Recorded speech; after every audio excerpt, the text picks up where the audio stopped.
بسم اللہ الرحمن الرحیم۔ السلام علیکم پیارے دوستو۔ عبداللہ بن مبارک رحمۃ اللہ علیہ اور ایک نیک خاتون کا سبق آموز واقعہ۔ عبداللہ بن مبارک فرماتے ہیں کہ میں اللہ کے گھر کا حج کرنے نکلا اور اس کے نبی کی قبر کی زیارت کا بھی ارادہ تھا، تو میں ابھی راستے میں تھا اور اس جگہ کا نام تھا سوات مقام۔ وہاں ایک بڑھیا عورت اون کی اوڑھنی اوڑھے ملی۔ میں نے کہا السلام علیکم ورحمۃ اللہ وبرکاتہ۔ اس نے جواب دیا۔ میں نے پوچھا اللہ تجھ پر رحم کرے، اس جگہ کیا کر رہی ہو؟ اس نے جواب دیا جس کو اللہ گمراہ کر دے اس کو کوئی راہ دکھانے والا نہیں، اور اللہ ان کو چھوڑ دیتا ہے ان کی سرکشی میں کہ وہ سرگرداں پھرتے ہیں، تو میں سمجھ گیا کہ وہ راستہ گم ہو کر بیٹھ گئی ہے۔ تو میں نے پوچھا کہاں جانے کا ارادہ ہے؟ اس نے جواب دیا وہ ذات پاک جو بندے کو مسجد حرام یعنی خانہ کعبہ سے مسجد اقصی تک جس کے گردا گرد ہم نے برکتیں رکھی ہیں لے گیا تاکہ ہم اسے اپنی قدرت کی نشانیاں دکھائیں، بے شک وہ سننے والا اور دیکھنے والا ہے۔ تو مجھے معلوم ہو گیا کہ وہ بیت المقدس جانے کا ارادہ رکھتی ہے۔ پھر میں نے پوچھا کتنے عرصے سے یہاں ہو آپ؟ تو اس نے کہا کہ پروردگار نے میرے لیے کوئی نشانی مقرر فرمایا نشانی یہ ہے کہ تم صحیح سالم ہو کر 3 رات دن لوگوں سے باتیں نہ کر پاؤ گے۔ پھر میں نے پوچھا کس چیز کے ساتھ وضو کرتی ہو؟ اس نے جواب دیا مومنو، جب تم نشے کی حالت میں ہو، جب تک ان الفاظ کو جو منہ سے کہو سمجھنے نہ لگو، نماز کے پاس مت جاؤ، جب تک کہ غسل نہ کر لو۔ ہاں اگر بحالت سفر رستے چلے جا رہے ہو اور پانی نہ ملنے کے سبب غسل نہ کر سکو تو تمیم کر کے نماز پڑھ لو، اور اگر تم بیمار ہو یا سفر میں ہو، تم میں سے کوئی بیت الخلاء سے ہو کر آیا ہو اور تم کو پانی نہ ملے تو پاک مٹی اور منہ ہاتھ کا تمیم کر لو، بے شک خدا معاف کرنے والا اور بخشنے والا ہے۔ پھر میں نے کہا میرے پاس کھانا ہے، کھانے میں رغبت ہے، کھا لو۔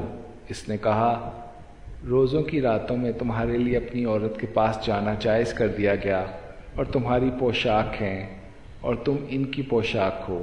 خدا کو معلوم ہے کہ تم ان کے پاس جانے سے اپنے حق میں خیانت کر گئے تھے، سو اس نے تم پر مہربانی کی اور تمہاری حرکات سے درگزر فرما کر اب تم کو اختیار ہے کہ ان سے مباشرت کرو، اور خدا نے جو چیز تمہارے لیے لکھ رکھی ہے یعنی اولاد، اس کو خدا سے طلب کرو اور کھاؤ پیو یہاں تک کہ صبح کی سفید دھاری رات کی سیاہ دھاری سے الگ نظر آنے لگے۔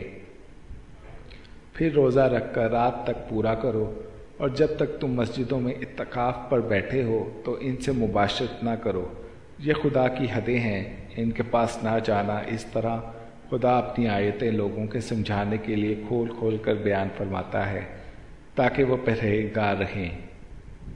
یعنی بڑھیا کی مراد تھی کہ میرا روزہ ہے۔ تو میں نے پوچھا یہ تو رمضان کا مہینہ نہیں ہے، پھر روزہ کیا؟ اس نے کہا بے شک کوہ صفا اور مروہ خدا کی نشانیوں میں سے ہیں، تو جو شخص خانہ کعبہ کا حج یا عمرہ کرے اس پر کچھ گناہ نہیں کہ دونوں طواف کرے۔ ہلکے طواف ایک قسم کا نیک کام ہے، اور جو کوئی نیک کام کرے تو اللہ تعالیٰ قدردان جاننے والا ہے، یعنی میرا نفلی روزہ ہے۔ تو میں نے کہا سفر میں تو روزہ فرض بھی نہیں۔ اس نے جواب دیا روزوں کے دن گنتی کے چند دن ہیں، تو جو شخص تم میں سے بیمار ہو یا سفر میں ہو دوسرے دنوں میں روزوں کا شمار پورا کر لے، اور جو لوگ روزہ رکھنے کی طاقت نہ رکھیں تو وہ روزے کے بدلے محتاج کو کھانا کھلائیں، اور جو کوئی شوق سے نیکی کرے تو اس کے لیے اچھا ہے، اور اگر سمجھو تو روزہ رکھنا ہی تمہارے لیے بہتر ہے۔ یعنی بڑھیا کی مراد تھی روزہ نہ رکھنے کی، اگرچہ اجازت ہے لیکن روزہ رکھنا زیادہ بہتر فرمایا ہے۔ پھر میں نے آخر پوچھ ہی لیا کہ تو اس طرح بات کیوں نہیں کرتی جیسے میں بول رہا ہوں؟ تو اس نے جواب دیا اے بندے، جس چیز کا تجھ کو علم نہیں اور اس کا کوئی فائدہ بھی نہیں تو اس کے پیچھے نہ پڑ کہ کان اور آنکھ اور دل اب سب ذات سے ضرور باز پرس ہوگی۔ تو میں نے کہا مجھ سے خطا ہو گئی ہے، لہٰذا درگزر فرمائیں۔ اس نے کہا آج کے دن تم پر کچھ عتاب نہیں ہے، خدا تم کو معاف کرے اور وہ بہت رحم کرنے والا ہے۔ پھر میں نے کہا کیا تجھے ضرورت ہے کہ میں تجھ کو اپنی اس اونٹنی پر سوار کر کے تیرے قافلے تک پہنچا دوں؟ اس نے جواب دیا حج کے مہینے معلوم ہیں، تو جو شخص ان مہینوں میں حج کی نیت کرے تو حج کے دنوں میں نہ عورتوں سے اختلاط کرے اور نہ کوئی برا کام کرے اور نہ کسی سے جھگڑے، اور جو نیک کام کرے وہ خدا کو معلوم ہو جائے گا۔ اور زاد راہ یعنی راستے کا خرچ پانی ساتھ لے جاؤ، کیونکہ بہتر فائدہ زاد راہ کا پرہیزگاری ہے، اور اہل عقل مجھ سے ڈرتے رہو۔ تو میں نے اپنی اونٹنی بٹھا دی تاکہ وہ سوار ہو جائے۔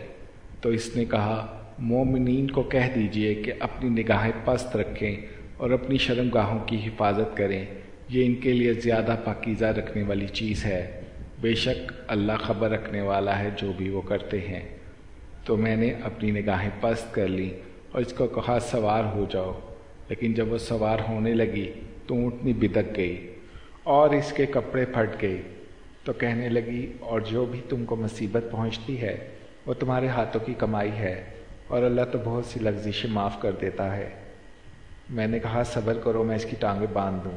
تو اس نے کہا تو ہم نے فیصلہ کرنے کا طریقہ حضرت سلیمان کو سمجھا دیا، اور ہم نے دونوں کو حکم یعنی حکم نبوت اور علم بخشا تھا، اور ہم نے پہاڑوں کو داؤد اللہ کے تابع کر دیا تھا کہ ان کے ساتھ تسبیح کرتے تھے، اور جانوروں کو بھی تابع کر دیا تھا، اور ہم ہی ایسا کرنے والے تھے۔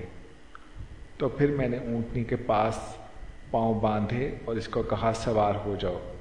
جب وہ سوار ہو گئی تو اس نے کہا تاکہ تم ان کی پیٹھ پر چڑھ بیٹھو، اور جب اس پر بیٹھ جاؤ پھر اپنے پروردگار کے احسان کو یاد کرو اور کہو کہ وہ ذات پاک ہے جس نے اس کو ہمارے زیر فرما کر دیا، اور ہم میں طاقت نہ تھی اس کو بس میں کر لیتے، اور ہم اپنے پروردگار کی طرف لوٹ کر جانے والے ہیں۔ پھر میں نے اونٹنی کی مہار تھامی اور تیز چلنے لگا، اور تیز آواز گاتا جا رہا تھا۔ اونٹ کو تیز چلانے کا کلام تو اس نے کہا، اور اپنی چال میں اعتدال کیے رہو، اور بولتے وقت آواز پست رکھو، کیونکہ اونچی آواز گدھوں کی سی ہے، اور کچھ نہیں کہ سب سے بری آواز گدھوں کی ہے۔ تو پھر میں لگام تھامے آہستہ آہستہ چلنے لگا اور اشعار میں گنگناتا رہا۔ تو پھر اس نے کہا تمہارا پروردگار خوب جانتا ہے کہ تم اور تمہارے ساتھ کے لوگ کبھی وہ دہائی رات کے قریب، کبھی آدھی رات اور کبھی تہائی رات کا قیام کرتے ہو، اور خدا تو رات اور دن کا اندازہ رکھتا ہے۔ اس نے معلوم کیا کہ تم اس کو نبھا نہ سکو گے، تو اس نے تم پر مہربانی کی، بس جتنا آسانی سے ہو سکے اتنا قرآن پڑھ لیا کرو۔ اور اس نے جانا کہ تم میں بعض بیمار بھی ہوتے ہیں، اور بعض خدا کے فضل یعنی معاش کی تلاش میں ملک میں سفر کرتے ہیں، اور بعض خدا کی راہ میں لڑتے ہیں، تو جتنا آسانی سے ہو سکے اتنا پڑھ لیا کرو، اور نماز پڑھتے رہو، اور زکوٰۃ ادا کرتے رہو، اور خدا کو نیک اور خاص نیت سے قرض دیتے رہو، اور جو نیک عمل تم اپنے لیے آگے بھیجو گے اس کا خدا کے ہاں بہتر اور اچھا صلہ پاؤ گے، اور خدا سے بخشش مانگتے رہو، بے شک خدا بخشنے والا مہربان ہے۔ بڑھیا کی مراد تھی قرآن پڑھنا اشعار سے زیادہ بہتر ہے۔ پھر میں نے کہا بے شک آپ کو خیر کثیر بہت بھلائی دی گئی ہے۔ اللہ وہ جس کو چاہتا ہے دانائی بخشتا ہے، اور جس کو دانائی ملی بے شک اس کو بڑی نعمت ملی، اور نصیحت کو وہی لوگ قبول کرتے ہیں جو عقل مند ہوتے ہیں۔ پھر جب میں نے اس کے ساتھ تھوڑا سا سفر کر لیا تو پوچھا کہ آپ کا شوہر ہے؟ تو اس نے کہا مومنو ایسی چیزوں کے بارے میں سوال مت کرو کہ اگر ان کی حقیقت تم پر ظاہر کر دی جائے تو تمہیں بری لگے، اور اگر قرآن کا نازل ہونے کے ایام میں ایسی باتیں پوچھو گے تو تم پر ظاہر بھی کر دی جائیں گی۔ اب تو خدا نے ایسی باتوں کے پوچھنے سے درگزر فرما دیا ہے، اور خدا بخشنے والا بردبار ہے۔ پھر میں خاموش ہو گیا اور چلتا رہا یہاں تک کہ اس کے قافلے تک اس کو پہنچا دیا۔ میں نے کہا اس قافلے میں تیرا کون ہے؟ اس نے کہا مال اور بیٹے تو دنیا کی زندگی کی رونق اور زینت ہیں، اور نیکیاں جو باقی رہنے والی ہیں وہ ثواب کے لحاظ سے تمہارے پروردگار کے ہاں بہت اچھی اور امید کے لحاظ سے بہت بہتر ہے۔ تو میں نے جان لیا کہ قافلے میں اس کے لڑکے ہیں۔ پھر میں نے پوچھا ان کی علامتیں کیا ہیں؟ تو اس نے کہا اور راتوں میں نشانات بنا دیے گئے اور لوگ ستاروں سے بھی راستے معلوم کرتے ہیں۔ پھر مجھے پتہ چل گیا کہ وہ قافلے کو راستہ بتانے والے آگے آگے چلنے والے ہیں۔ پھر میں آگے کی طرف پہنچا اور شروع کے خیموں میں پوچھا کہ ان میں سے تیرا کون ہے؟ اس نے جواب دیا اور ابراہیم اللہ نے اپنا دوست بنا لیا اور موسیٰ سے اللہ نے باتیں کی، اے بیٹی کتاب کو مضبوطی سے تھام لو، حفظ کرو۔ تو میں سمجھ گیا کہ اس کے لڑکوں کے یہ نام ہیں اور آواز دی، اے ابراہیم، اے موسیٰ۔ تو اندر سے خوبصورت جوان نکلے، گویا کہ چاند متوجہ ہو گئے۔ جب ان کے ساتھ بیٹھا تو بڑھیا نے کہا اور اسی طرح ہم نے ان کو اٹھایا تاکہ آپس میں ایک دوسرے سے رفاقت کریں۔ ایک کہنے والے نے کہا کہ تم یہاں کتنے عرصے رہے؟ انہوں نے کہا جتنی مدت تم رہے۔ ان میں سے ایک کو پیسے دے کر شہر بھیجا گیا کہ کوئی اچھا کھانا لے آئے اور آہستہ آہستہ آئے اور جائے اور کسی کو نہ بتائے۔ اور پھر ان لڑکوں میں سے ایک اٹھا اور کھانا خرید کر لایا۔ پھر انہوں نے کھانا میرے آگے رکھ دیا تو بڑھیا نے کہا کھاؤ اور پیو خوشی سے بسبب اس کے جو تم نے گزرے ہوئے دنوں میں کیا۔ پھر میں نے کہا مجھ پر تمہارا کھانا حرام ہے یہاں تک کہ تم مجھے اس بڑھیا کی خبر دو۔ تو انہوں نے کہا کہ یہ ہماری ماں ہے 40 سال سے، قرآن کے علاوہ اور کچھ نہیں بولتی، اس خوف سے کہ کہیں لغزش زبان ہو جائے اور اس پر رحمان کی ناراضگی اتر پڑے، اور اللہ جو چاہے اس پر قادر ہے، اس کے لیے کیا مشکل ہے۔ پھر میں نے کہا یہ اللہ کا فضل ہے، جس کو چاہے عطا کرتا ہے اور اللہ بڑے فضل والا ہے۔ باہاولا اسلاف کی یادیں۔ بے شک قرآن سے محبت کرنا ایک عظیم اور اعلیٰ کام ہے۔ زہے نصیب جس قرآن کی حقیقی محبت نصیب ہو جائے۔ یقیناً اس واقعے میں ہمارے لیے بہت سے سبق مضمر ہیں۔ اللہ تعالی ہمیں سمجھ عطا فرمائے، آمین یا رب العالمین۔